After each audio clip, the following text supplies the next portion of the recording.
नमस्कार, आप देख रहे हैं क्राइम तक। मैं हूं अश्विनी सिंह। मुंबई में बाबा सिद्दीकी मर्डर केस को लेकर लगातार मुंबई की क्राइम ब्रांच टीम है खंगाल रही है। इस केस को लेकर जांच पड़ताल कर रही है। आपको बता दें कि गैंगस्टर लॉरेंस का नाम सामने आया है, जिसे लेकर उस एंगल पर भी जांच की जा रही है। लेकिन आपको बता दें कि हो सकता है कि मुंबई पुलिस एक और एंगल पर इस केस को लेकर दबिश डाल रही है। और ये केस कोई और केस नहीं है, लैंड डिस्प्यूट का मामला है। यानी एक एसआरए प्रोजेक्ट है जिसे लेकर सुर्खियों में थे बाबा सिद्दीकी, और वो अभी से नहीं, साल 2017 से सुर्खियों में थे। जिसके बाद ईडी ने भी इस केस को लेकर जांच की थी, जिसमें बाबा सिद्दीकी से पूछताछ की गई थी। और लगातार इस मामले में ईडी भी बहुत तरह से कार्रवाई कर रही थी। लेकिन आपको बता दें कि जिस तरह से बाबा सिद्दीकी मर्डर केस को अंजाम दिया गया, तमाम पहलू ऐसे बयां कर रहे थे, जो सबूत थे, जो कड़ियां थी, वो गैंगस्टर लॉरेंस से जोड़कर देखी जाने लगी। लेकिन आपको बता दें कि ये भी एंगल सबसे मजबूत एंगल माना जा रहा है बाबा सिद्दीकी मर्डर केस को लेकर। मुंबई में महाडा अथॉरिटी है, यानी Maharashtra housing area development authority है, उसके चेयरमैन थे साल 2002 में बाबा सिद्दीकी।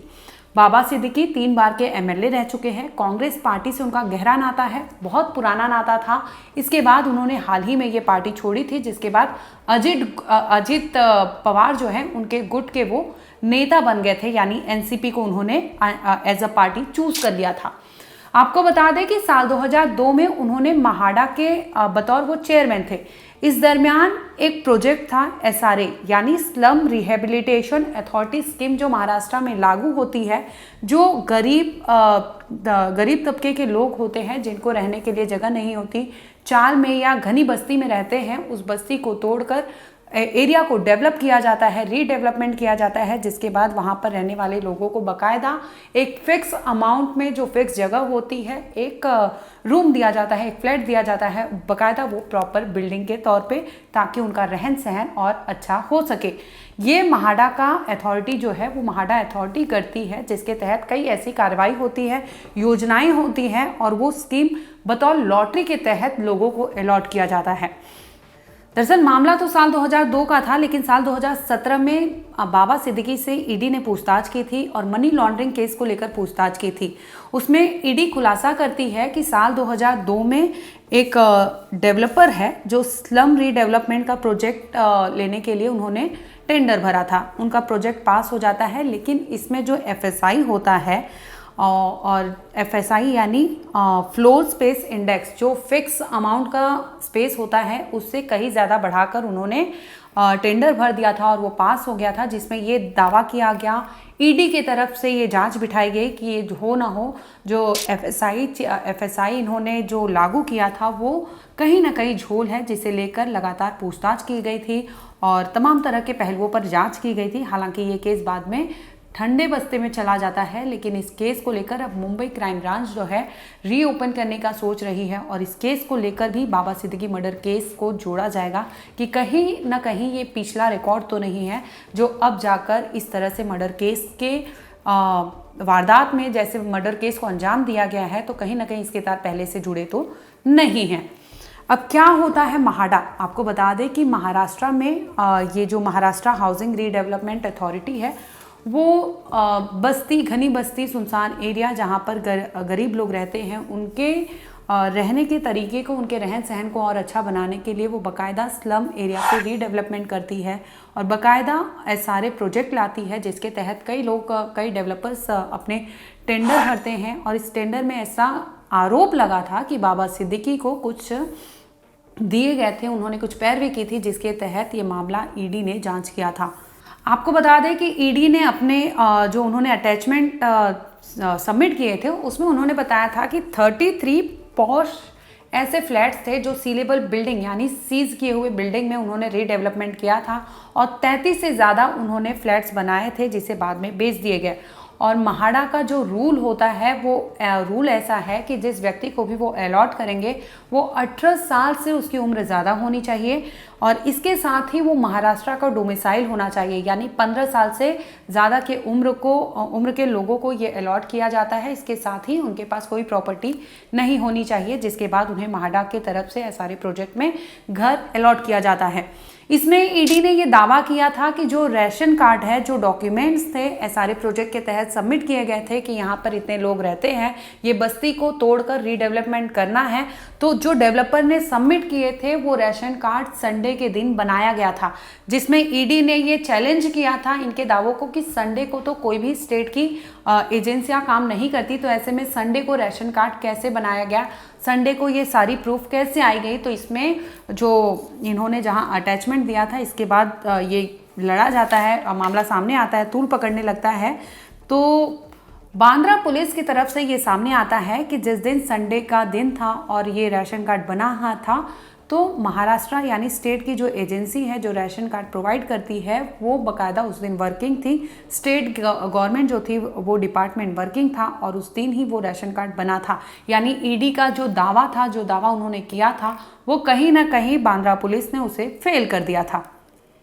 यहाँ तक कि ईडी ने एसआरए यानी स्लम रिहेबिलिटेशन अथॉरिटीज़ के लोगों से ये पूछताछ की थी और उन्हें बोला था कि हो ना हो इस केस में आगे चीज़ें सामने आ सकती है, जिसके बाद ईडी का केस ठंडे बस्ते में इसलिए जाता है क्योंकि उन्होंने आरोप लगाए थे कि जो भी राशन कार्ड प्रोवाइड किए गए हैं, जो भी स्लम डेवलपर्स यानी वहाँ के बस्ती के लोग एज अ प्रूफ दिए हैं कि उन्हें माडा में घर चाहिए एसआरए प्रोजेक्ट के तहत, तो ये डॉक्यूमेंट्स फोर्ज्ड है यानी फेक है, जिसे लेकर ईडी के दावे बांद्रा पुलिस ने साबित कर दिया था कि वो फेक नहीं था। उस दिन जो डिपार्टमेंट था राशन कार्ड बनाने वाला, वो डिपार्टमेंट वर्किंग था, जिसके तहत ये राशन कार्ड, ये डॉक्यूमेंट्स बनाए गए थे।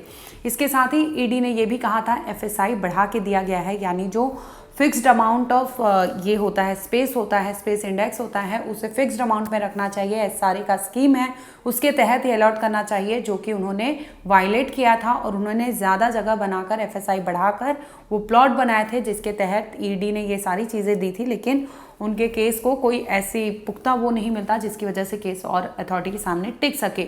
हालांकि कुछ महीने पहले ही ईडी ने वापस से रीओपनिंग के लिए रिक्वेस्ट की थी एसआरए से कि एसआरए अथॉरिटी जो है उनसे रिक्वेस्ट की थी कि इस केस को रीओपन किया जाए, लेकिन ये उनका कोई भी सुनवाई नहीं होती इस केस में, जिसकी वजह से ये केस अभी भी ठंडे बस्ते में है। अब बात करेंगे कि आखिर बाबा सिद्दीकी कौन से प्रोजेक्ट में इन्वॉल्व थे जिसकी वजह से ईडी ने उनसे पूछताछ की थी। तो आपको बता दें कि एसआरए का प्रोजेक्ट था जमात ए जमहूरिया, स्लम सीन बांद्रा में था, जिसकी वजह से ये प्रोजेक्ट के तहत ही उन्हें ईडी ने पूछताछ के लिए बुलाया था, जिसमें ये खुलासा किया था कि राशन कार्ड फोर्ज्ड है, डॉक्यूमेंट्स फोर्ज्ड है, एफएसआई बढ़ाई गई है, जिसे लेकर बाद में अथॉरिटी इन्हें क्लीन चिट दे देती है, कुछ उन्हें ऐसा मिलता नहीं है, जिसकी वजह से केस को रीओपन करने के लिए कुछ अभी तक हाल फिलहाल में तो अभी तक रीओपनिंग का कुछ भी ऐसे अथॉरिटी ने ग्रांट नहीं किया है कि इस तरह से ईडी पूछताछ करे आगे भी। लेकिन आपको बता दें कि साल 2017 में मनी लॉन्ड्रिंग केस में बाबा सिद्दीकी से पूछताछ की गई थी। इसके साथ ही कई ऐसे चीज़ें सामने आई है जो आने वाले समय में हो सकता है कि और भी चीज़ें सामने आए। और एजेंसी की तरफ से अगर बता दें कि उन्होंने एसआरए को बोला था कि आप एफआईआर फाइल कीजिए और ये केस को रीओपन कीजिए, लेकिन एसआरए अथॉरिटी जो है इसके लिए मानती नहीं है और इस केस का जो भी जैसे भी था वैसे ही वहाँ पर रखा गया है। हाल फिलहाल में भी उन्होंने कई बार रिमाइंडर भेजे, लेकिन कोई भी इस केस को लेकर अथॉरिटी ने कोई रिएक्शन नहीं दिया था। रीओपनिंग के लिए कोई ऐसी चीज़ें कहीं नहीं थी जो आगे आकर सामने आ सके। तो आपको बता दें कि बाबा सिद्दीकी मर्डर केस को पहले तो गैंगस्टर लॉरेंस से जोड़कर देखा गया, जिस तरह से सोशल मीडिया पर पोस्ट डाला गया जिसमें यह सामने आया कि लॉरेंस बिश्नोई गैंग ने इस तरह से हत्याकांड को अंजाम दिया था। और इसके साथ ही जिस तरह से जिशान अख्तर का नाम सामने आया कि हरियाणा के कैथल जेल में गुरमेल सिंह से यानी मेन शूटर से वो मिला था और इसके बाद ही उसने हत्याकांड को अंजाम दिया था। तो ये केस कहीं ना कहीं पहले तो लॉरेंस गैंग से जोड़कर देखा जा रहा था कि हो सकता है कि शूटर लॉरेंस गैंग के हो, लेकिन अभी भी इस केस को लेकर जांच चल रही है। और दूसरी ओर प्रॉपर्टी विवाद को लेकर भी मुंबई पुलिस खंगाल रही है कि कहीं ना कहीं ये विवाद तो जड़ नहीं था बाबा सिद्दीकी को रास्ते से हटाने के लिए, क्योंकि वो बड़े आदमी थे, बड़े लीडर थे और अच्छा खासा रसूख था, जिसकी वजह से हो सकता है कि आपसी रंजिश में या आपसी राइवलरी में ये सारी चीज़ें की गई हो और इस तरह से सरेआम रात को हत्याकांड को अंजाम दिया गया हो, जिसमें शूटर वहाँ से फरार भी हो जाते हैं। कुछ लोग हैं जो बाकायदा 1 महीने पहले से रेकी करते हैं, ऑफिस हो घर हो बकायदा रेकी की जाती है, जिसके बाद इस तरह से हत्याकांड को अंजाम दिया जाता है। और सुनकर आपको हैरानी होगी कि ये केस भले ही अंजाम तो मुंबई में दिया गया, लेकिन इसके जो तार है, चाहे वो हरियाणा हो, चाहे वो पंजाब हो, चाहे वो मध्य प्रदेश हो, चाहे वो यूपी हो, कई स्टेट्स में ये तमाम शूटर हैं उनके तार जुड़ते नजर आ रहे हैं। हरियाणा के कैथल जेल से जुड़ा हुआ 2 शख्स नजर आता है जो बतौर आरोपी है, मेन आरोपी है इस केस में लेकर। दूसरी ओर यूपी के बहराइच में 2 लोगों का नाम सामने आता है जो यूपी के बहराइच के गांव से ताल्लुक़ रखते हैं।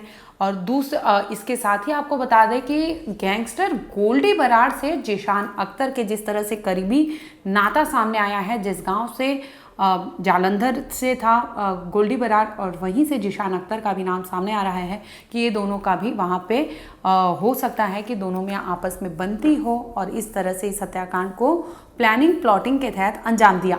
हालांकि अभी भी जांच हर पहलू पर चल रही है। हो सकता है आने वाले टाइम में नया एंगल भी सामने आए कि प्रॉपर्टी विवाद को लेकर भी मुंबई पुलिस खंगाल रही है। दूसरी ओर गैंगस्टर वाला लिंक भी सामने आ रहा है। तीसरी ओर सलमान से नज़दीकियां भी सामने आई थी। तो तमाम ऐसे पहलू है जो अभी भी मुंबई पुलिस के लिए चैलेंजिंग बना हुआ है। फिलहाल इस केस में इतना ही। आगे कुछ अपडेट होगा हम आप तक ज़रूर लाएंगे। देखते रहिए क्राइम तक।